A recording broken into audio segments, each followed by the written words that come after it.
Welcome to our third season of Core Connection. Yes, that's right. Core Connection is celebrating its third birthday this month, so happy birthday, Core Connection. In this episode, we take you to our Portland district, where they worked to restore navigation and lock operations at the John Day Lock and Dam after a guide wheel decided it wanted to play a little loose. The St. Paul district is overseeing the installation of the first of two Tainter gates at the Wild Rice structure near Horace, North Dakota. Lastly, hurricanes have devastated both Puerto Rico and Florida. We'll check in to see what USACE is doing to support our fellow Americans who have had massive disruptions to their lives. But first, this is Core Connection.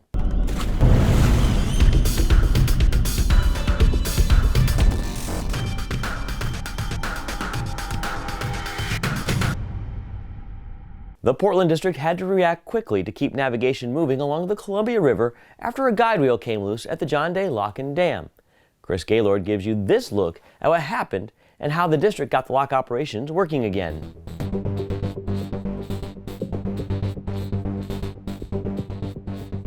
Welcome to the always beautiful John Day Dam, located 216 miles upstream of the mouth of the Columbia River, near the city of Rufus, Oregon, which you probably never heard of, and no one could blame you. At the time of its completion in 1971, this chamber was the highest single-lift navigation lock in the world. It's still the nation's highest, with a maximum lift of 113 feet. That's almost 17 LeBron Jameses. That's a big lift. Hey, navigation lock, what's your max bench?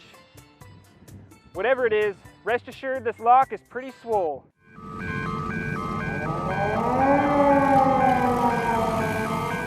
One of our operators, while doing routine inspections, noticed that there was a gate guide wheel hanging down in the nav lock on its sail. It was on a ledge.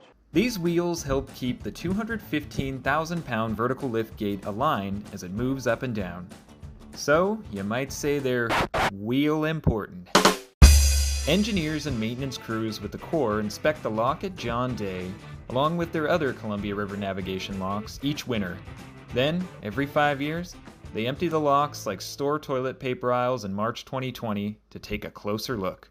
We had mechanical and structural engineers come out and assess the situation, realized that we could get the gate into an open position, the open position being the gate is down, which would allow vessels to go back and forth through the nav lock. The Columbia Snake River system is one of the nation's most vital trade waterways, each year exporting more than 56 million tons of cargo valued at $23 billion. A good portion of that comes from wheat harvesting, which was gearing up right when the lock broke. Mark Wahlberg and George Clooney would call it a perfect storm. We just cried at first. Vessel travel is the safest and most fuel-efficient method of cargo transport. A single barge on this river would translate to more than 130 large semi-trucks on the highway. That's a lot of Sylvester Stallones working on their arm wrestling game. 6 commercial vessels pass through the John Day Lock every day. Damn.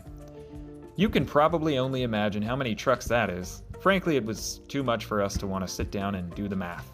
A navigation lock, like the one we're talking about in this video, is essentially a big water elevator that lowers and raises vessels traveling along the river. A vessel enters the lock chamber. With the gates closed, the lock is either emptied or filled, depending on the direction of travel. And so once we were able to get the gate in open position, we then started utilizing the caisson, which is a floating bulkhead that we use as a gate in this case, which allows us to continue passing traffic. The caisson floats until it's filled with water. When it's filled, it sinks. Magic.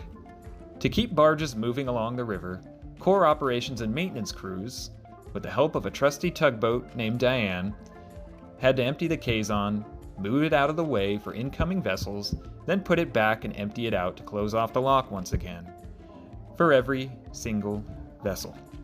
It increased lockage times from about 45 minutes to an hour and a half. But hey, like my exercise game, moving is still moving. We came to the determination that the bushings on all 4 of our gate guide wheels needed to be replaced. Here at the Corps of Engineers, we do our best to continue solving the nation's toughest challenges by working 24/7 for the American people. The dedication of the crews here on scene is just another chapter in that story. As part of the Red River Valley Flood Damage Reduction Projects, which will help to reduce the risk of flood damage to Fargo and Morehead City, North Dakota, the first of 2 Tainter gates at the Wild Rice River control structure are being installed by the St. Paul District. Patrick Mose was on site as the gate was being put in place. Today's a big day.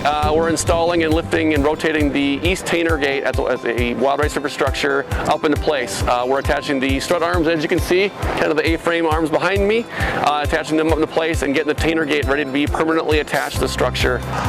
Essentially, this is halfway through the major milestone of the project. There are 2 main rivers that run into the Fargo-Moorhead area from the south, the Wild Rice, which is where we're at, then the Red River. So the significance of this is one small piece of the bigger puzzle, right? So as these gates are getting installed, other work has going in other parts.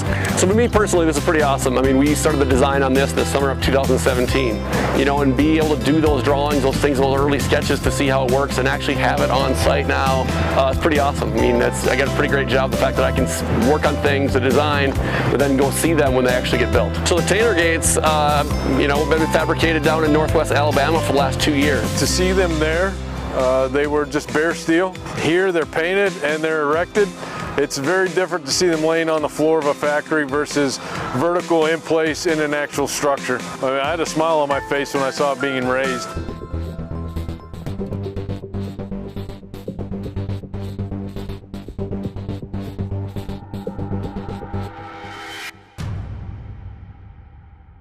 This month has been absolutely devastating for residents in parts of Puerto Rico and southwest Florida. Hurricanes Fiona and Ian have caused widespread damage to the 2 areas. In Puerto Rico, your U.S. Army Corps of Engineers has been working to provide temporary emergency power to critical infrastructure on the island. In Florida, your USACE has started the Operation Blue Roof mission, providing temporary blue coverings to qualifying roofs with fiber-reinforced sheeting to help reduce further damage to property until permanent repairs can be made. The call center for the program is set up in Portland District, with Corps of Engineers employees manning the phones from 8 a.m. to 8 p.m. Eastern Standard Time. USACE is also performing unwatering operations around Kissimmee Lake to help move water out of the impacted areas, and is also providing temporary emergency power to critical infrastructure in the region as well. We plan to have more on these efforts in future editions of Corps Connection.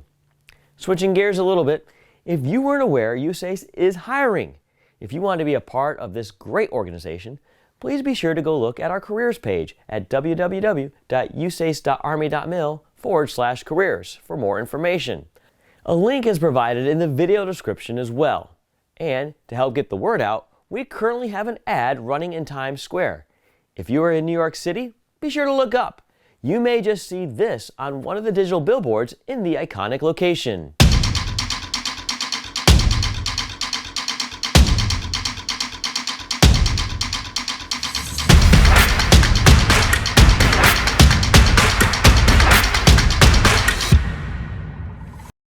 That wraps up this edition of Corps Connection. I'll be sure to see you next month. Until then, have a great October, and thanks for watching.